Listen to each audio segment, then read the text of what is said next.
Welcome to WesternSlopeNow.com. Meteorologist Russ Pappas here. We're doing it again, but I say doing it, I'm talking heavy downpours in the high country. Look at this complex cloud system right above the, well, what looks to be the Grand Mesa, but this is actually over Colburn, Plateau City, and then further east into Mesa County.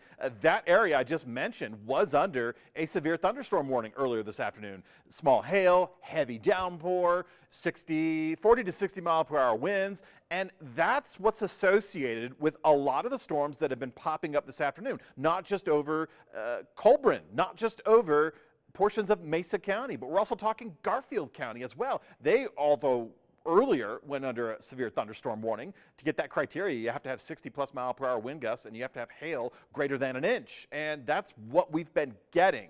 Now, more important than anything, I want to talk about this I-70 corridor from DeBeck all the way into Glenwood Springs. Now, granted, Rifle, Parachute, Silt, Newcastle now behind the storm system, but Glenwood Springs was under a flash flood watch highlighted in green. Now we're talking specifically about the Grizzly Creek burn scar. Oh, and incidentally, Pine Gulch burn scar also under a flash flood warning, but those are rural roads around the Pine Gulch. The Grizzly Creek has I-70 going through it, so because this is now a flash flood warning for the Grizzly Creek burn scar, CDOT has closed I-70. Now the flash flood warning only goes until 5:30, so it's very likely that within the next hour and a half, within 2 hours from now, the safety closure could reopen both lanes of I-70.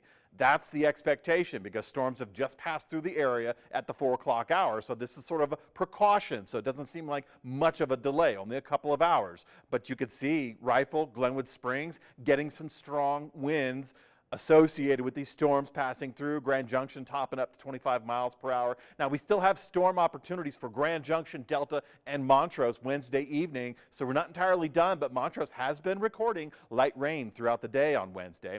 As far as high temperatures go, mid-70s, mid-80s, do not mind being wrong in the forecast when it comes to less hot temperatures. Though tomorrow, with a little bit more sunshine and fewer storm clouds, we're not totally eliminating the storms. They will be around, and we will feel gusty winds, and we will see lightning strikes, and some of us may get some quick little downpours, but for the majority of the region, our rain chances are getting slimmer and slimmer for Thursday, slimmer and slimmer for Friday, and that means the afternoon temperatures have an opportunity to jump up a little bit, and you can see that. By Thursday, we should achieve near normal average temperatures for Grand Junction, slowly increasing through the weekend. Meanwhile, mountain storms will continue through Friday and even Saturday to some extent, but drier we go into the end of the weekend and into the start of next week with hotter temperatures. Now, this stretch of hot weather should only be temporary because by the middle of next week, we're right back in with this monsoonal type, this southern subtropical storm tap. It's a good source region to get storms going and to get them going widespread. And with the cloud coverage and the lower temperatures, it is something to behold. And yes, we'd like to get measurable rain out of it, which we've been doing. Montrose, I feel like you still have Thursday, even Friday to get some storms, but by the end of the week, Friday, Saturday, even Sunday, those storms that fire up will more than likely produce gusty winds.